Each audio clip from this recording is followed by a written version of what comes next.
Добро вечер, почитувани гледачи, го следите централното издание на Дневникот на К1, а ове се настаните кои го одбележаа денот. Инспекторите на терен бараат неправилности во откупот на грозјето.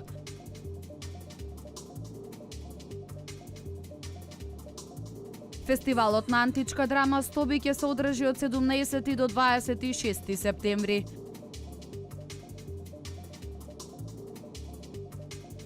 Кочо Ангјушев го презема фудбалскиот клуб Гемиџи.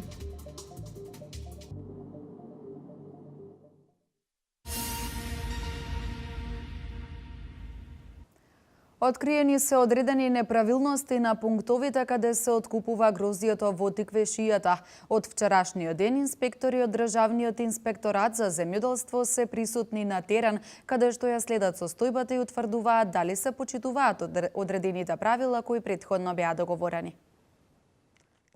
Инспектори од Државниот инспекторат за земјоделство заедно со директорот од вчерашниот ден се на терен во Тиквешијата. Тие ги посетуваат откупните пунктови на грозје и винарниците каде што ја следат состојбата и утврдуваат дали се почитуваат одредените правила кои претходно беа договорени. Констатирани се неколку неправилности на откупните пунктови, рече директорот на Државниот инспекторат Цветан Трифуновски, кој ги охрабри лозарите да ги пријавуваат сите неправилности кои ќе ги воочат при откупот на грозјето. До сега ние пред да почне откупот констатиравме неколку неправилности кај неколку откупувачи. Против истите ќе бидат поведени санкции, ќе бидат издадени платни налози. Воедно ја користам оваа прилика да до сите откупувачи на винетски визби да ги почитуваат законските обврски со цел да избегнеме евентуални санкции. Исто така ги охрабрувам земјоделците да ги пријават сите неправилности кои што евентуално ќе ги воочат надвор од очите на инспекторатот, бидејќи само така во еден кооперантски однос ќе можеме да ставиме ред во самиот откуп. Секојдневно посебни тимови на инспектори се присутни на секој откупен пункт, се додека не заврши откупот на винското грозје, се со цел да бидат расветлени и најмалите сомнежи за евентуална злоупотреба во делот на мерењето на шеќерните единици и почитувањето на законските обврски кои треба да ги почитуваат откупувачите.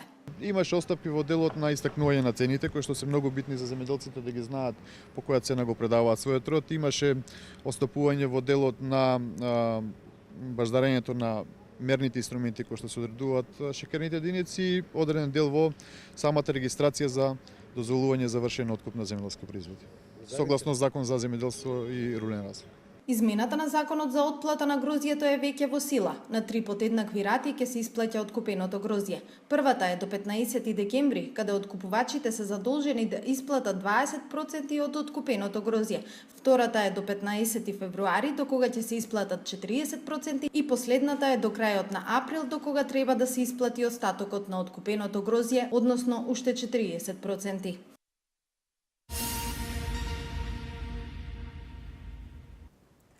Проширен е патот на излезот од Неготино кон Кавадарци, информираат од подружницата на Македонија пат во Велес.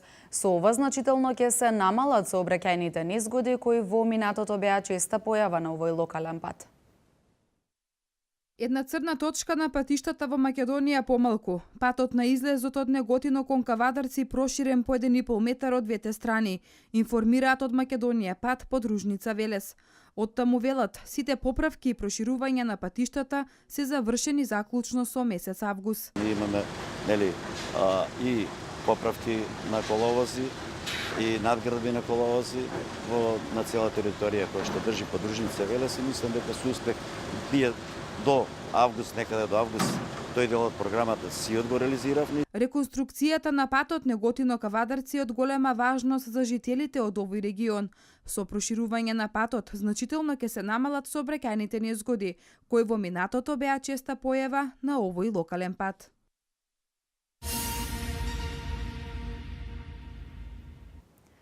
Свети Никола го одбележува 14 септември, денот на ослободувањето. По тој повод беше положено свежо цвеќе на спомениците на паднатите борци од Народно-ослободителната војна, како и на загинатиот бранител од војната во 2001 година Александар Серафимов. По повод 14 септември, денот на ослободувањето на Свети Николе, делегација предводена од градоначалникот на општината Зоран Тасев, претеничката во Собранието на Република Македонија Благица Ласовска, председателот на Советот на општината Илија Стоилев, како и бројни делегации од организации и институции од општината, на спомениците нападнатите борци од Народно-ослободителната војна 1941 до 1945 година и на загинатиот бранител од војната од 2001 година, Александар Сарафимов, положија букети цвеќе по повод денот на ослободувањето на Свети Николе. Поголем број на деца од детската градинка која го носи името на нивниот патрон, Рахилка Гонева, присуствуваа на свеченоста по повод ослободувањето на градот.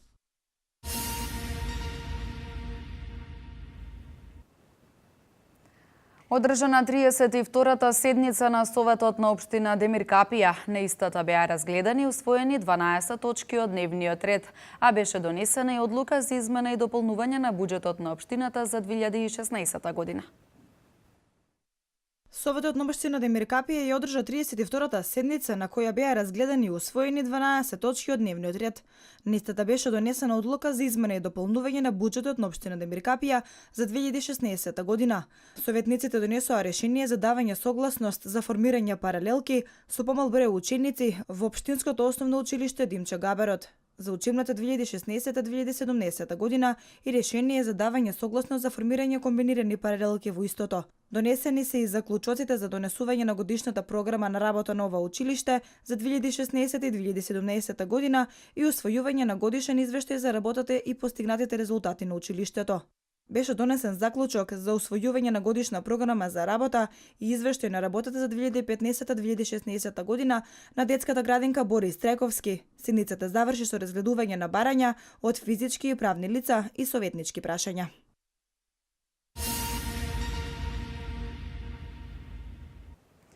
Оваа година фестивалот на античка драма Стоби ќе се одржи од 17 до 26 септември. На програмата ќе се најдат 9 представи, од кои 7 се во конкуренција за награда. Општина Велес годинава учествува со 1,2 милиони денари за организација на фестивалот, исто колку и Министерството за култура на Република Македонија. На 15-тото издание на фестивалот на античка драма Стоби, кој оваа година ќе се одржи од 17 до 26 септември, ќе се најдат 9 представи, од кои 7 се во конкуренција за награда. Годинава има 3 меѓународни гостувања и тоа од Казахстан, Бугарија и Србија. Жири комисијата која ќе ги оценува представите ја сочинуваат Атила Клинче, Дејан Дамјановски и Катерина Коцевска. Наградите остануваат за најдобар актер, за најдобра машка улога, женска улога, гран-при за најдобра представа и најдобар режисер на фестивалот. Остануваат тие 4 награди. Ке имаме мала измена во однос на самите награди во дизајнот. Така се уште се работи на дизајнот. Тука е една мала промена, си останува исто Афродита. Годинава новина е тркалезната маса која ќе се одржува по представите. Ова кружна маса или така наречената античка плоча ќе има за цел да каже на кој начин комуницираат античките теми во денешницата и што за нас значи антиката денес, како начин на мисла, незината реактуализација во сите сфери на општественото живење и функционирање. Од локалната самоуправа изразија задоволство од начинот на организирањето на фестивалот, кој од неодамна е делегирана надлежност на Сдружение на граѓани. Општина Велес ќе продолжи и во наредната година со организација, со поддршка на оваа манифестација. Веќе ги подготвуваме првичните нацрт верзии програмите за идната 2017 година за сите програми, меѓу кои за програмата за култура. Општина Велес оваа година партиципира со 1,2 милиони денари за организација на фестивалот, исто колку и Министерството за култура на Република Македонија. Поради реставрација и реконструкција на античкиот локалитет Стоби, и оваа година фестивалот ќе се одржи во театарот Јордан Хаджи Константинов Джинот.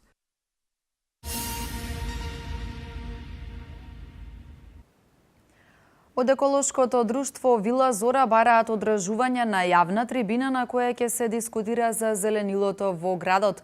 Од таму велат на истата ќе учествуваат екологистите и надлежните институции. Еколошкото друштво Вила Зора покренува иницијатива за одржување на јавна трибина на која ќе учествуваат тие и надлежните институции, се со цел да се види што понатаму со зеленилото во Велес. Секое сечење на дрво е еколошка катастрофа за Велешани и според екологистите, создавањето на нови зелени површини не смее да биде со претходно уништување на веќе постоечка зелена површина. Екологистите негодуваат на местото каде има дрвја да се садат цвеќиња во жардинјери и затоа крајно време, вели доктор Коцич, за јавна дебата. Апел до надлежните институции, односно градоначалникот на општината, заедно со советот на општината да организираат подхитно јавна трибина или јавна дебата на која што ќе се произнесат, може да бидат присутни и надлежните од ДРМ, односно одговорните за тоа што понатаму. Значи она што е сторено сега не може да се санира и покрај тоа што велат дека насадили не знам колку милиони дрва, што ќе стане до милиони, тоа не е оправдување. Садењето на едно дрво не може да биде оправдување за сечење на друго. Оваа реакција на екологистите доаѓа само еден ден откако јавното комунално предпријатие Дервен започна со создавање на нова паркова површина пред итната медицинска служба. Старите стебла мора да се отстрнат, велат екологистите, но тие тврдат дека непотребно на оваа локација биле исечени млади дрвја, кои со своето постоење биле само благодет за човекот и природата.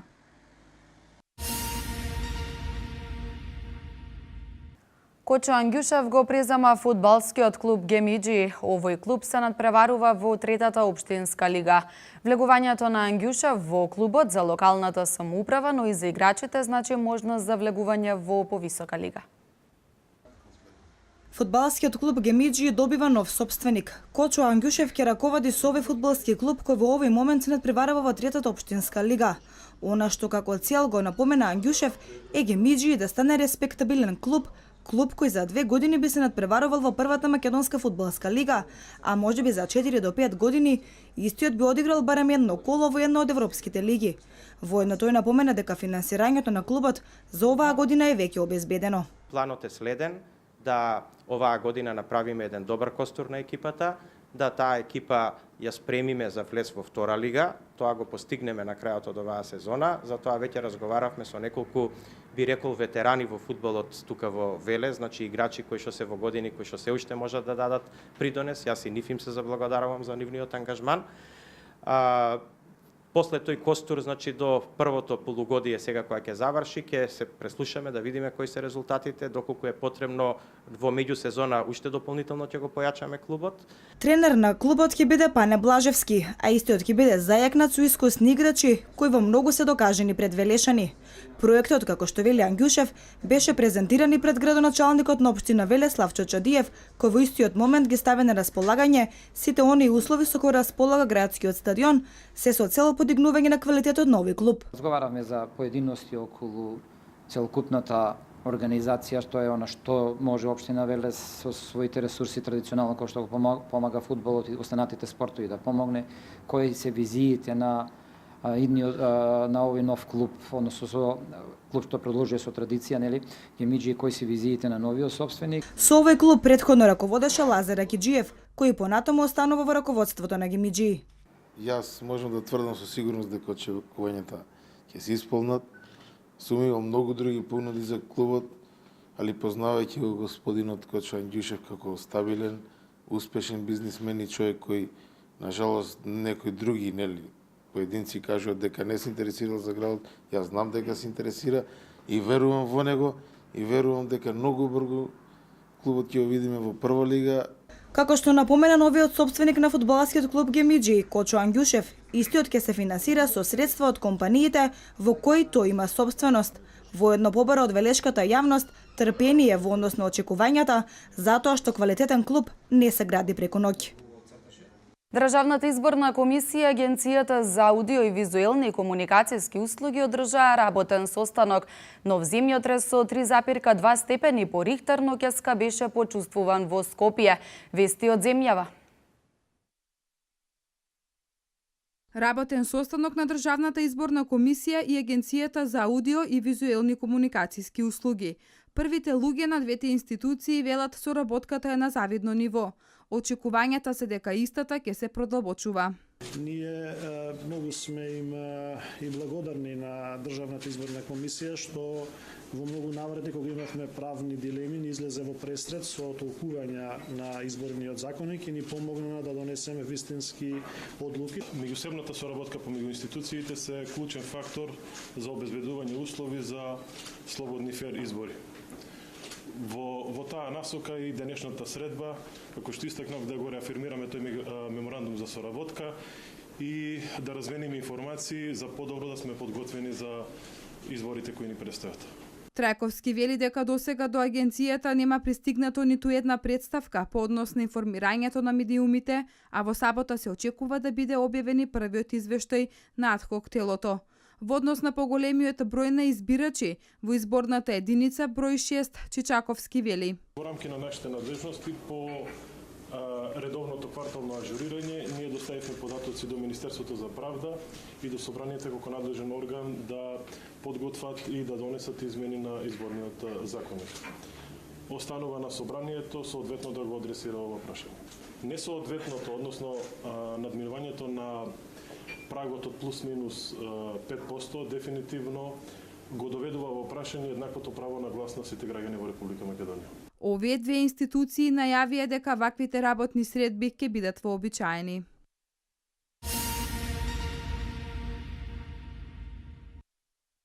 Нови 9 дела од македонски автори ќе бидат преведени од страна на 9 странски издавачи на чешки, бугарски, руски, српски и италијански јазик, чии апликации за превод се прифатени на конкурсот за странски издавачи на Министерството за култура. Преку оваа стимулативна мерка, Министерството за култура успеа да обезбеди соодветен и достоинствен третман на нашите автори кај странските издавачки куќи, истакна министерката за култура Елизабета Канческа-Милевска.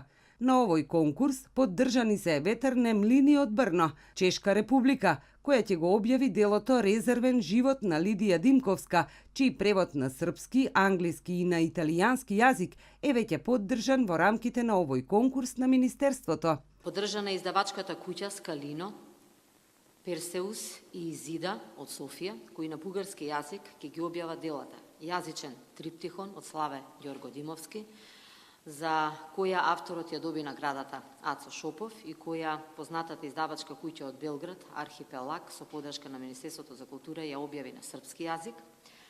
Романот 21-иот од Томислав Османли, кој во рамките на конкурсот е преведен на руски и на арапски јазик, и книгата Кадифена покривка од Оливера Николова. Во рамки на овој конкурс поддржани се издавачката куќа Уникитких Ворот од Москва, кој ќе го издаде романот Аквамарин од Тања Урошевиќ. Издавачките куќи Граматик, Албатрос Плюс и Драслар од Белград, Република Србија, ќе ги преведат антологијата на младата македонска поезија Лирски Дода Камерон од Владимир Мартиновски, романот Задаголот на Томислав Османли и романот Дали го сакате, дали на Христо Петрески, а првата книга Раскази на Силвија Митеска додека Данте спие, издавачката куќа Беса Саленто Букс од Леча, Италија, ќе ја издаде на италијански јазик. 9 нови пријави од странски издавачи од 5 земји ги разгледала и поддржала стручната комисија во состав Нове Цветановски, Виолета Димова и Емвер Бекири, согласно критериумите содржани во конкурсот. Овој прв бран на стотина прифатени пријави за предлог за превод, дека ќе бидат добра реклама и добра иницијатива за нови преводи, затоа што нивниот квалитет ќе повлече превод на нови дела од истите автори, но и од други македонски автори. Министерството нагласи Канческа Милевска ќе продолжи со оваа поддршка и со капиталните едиции на значајни македонски дела, но и со поддршката за проектите на приватните издавачки куќи за кои од 2006 година до денеска е обезбедена поддршка за издавање на преку 5000 значајни публикации, монографии и книги на македонски јазик и на јазиците на заедниците кои живеат во државата.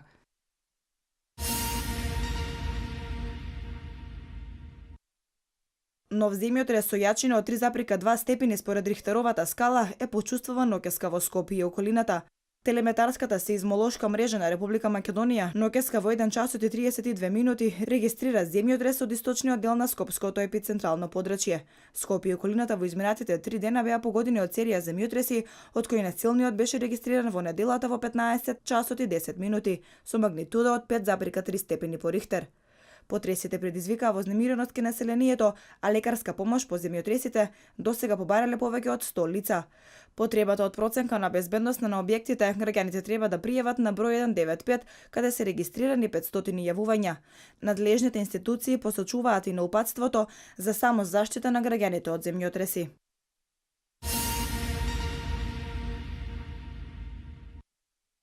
Срѓан Кери, македонскиот кандидат генерален секретар на Обединетите нации, кој е високо пласиран по досегашните кругови гласање, повика да се постигне нов договор за прашањето на бегалците меѓу земјите каде тие првично бараат за солништа и државите кои се нивна крајна дестинација. Во колумна на Хавингтон Пост, Керим повикува престојното генерално собрание на Обединетите нации да се искористи за постигнување на таков договор меѓу Турција, Либан, Јордан и Кенија, каде се сместени најголем број од бегалците и земјите од Европа, Северна Америка и Азија, каде бегалците бараат трајно застолниште. Според него, светските лидери мораат да се водат од неколку принципи во пристапот до бегалската криза, вклучувајќи тука и обврската да се стави приоритет на заштитата на животите на лицата во опасност. Според Керим, Обединетите нации се создадени токму за таа цел, да разрешуваат глобални проблеми како бегалската криза, која се однесува на милион граѓани од голем број нации и која мора да се разрешува колективно и инклузивно.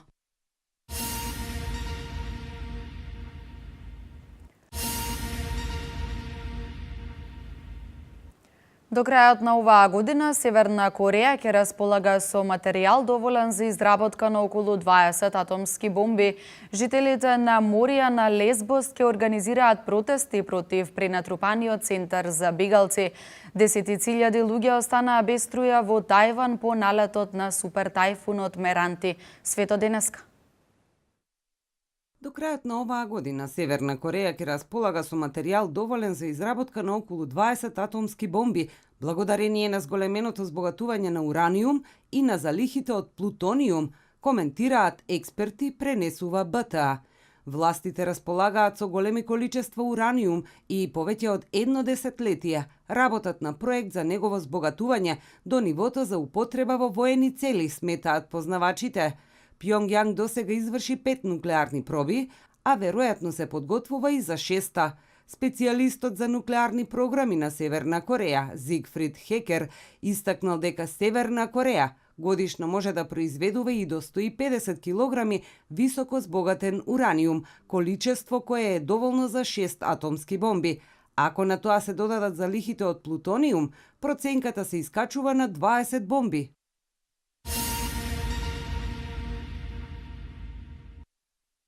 На 19 септември, жителите од областа Морија, село во близина на истоимениот центар за бегалци на Лесбос, ќе организираат серија протести со кои ќе се бара намалување на пренатрупаноста во прифатниот центар, каде условите за живот се многу лоши. Тие ќе организираат протестен марш до центарот на Митилена и символично ќе ги окупираат основното и средното училиште во нивното село, а планираат да протестираат и пред градското собрание и друга владина зграда. Тие ги повикуваат сите граѓани на Лесбос да застанат на нивна страна и да учествуваат во протестите против мигрантите.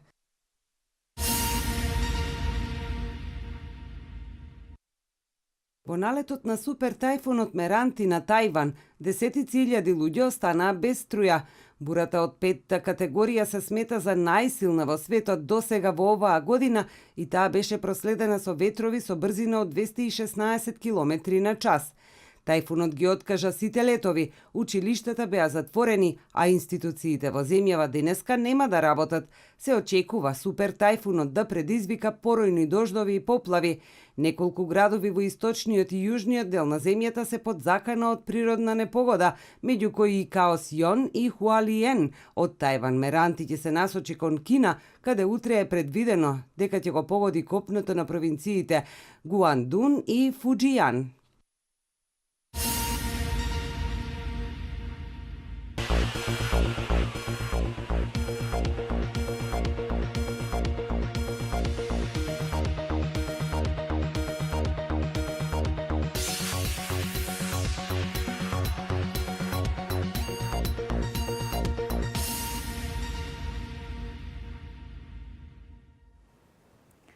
Времето денеска претежно сончево со мала до умерена облачност и максимална температура во интервал од 27 до 32 степени. Слично време не очекува и утре, но да ги погледнеме деталите.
Со информацијата за временската прогноза го завршуваме овој дневник. Пријатно!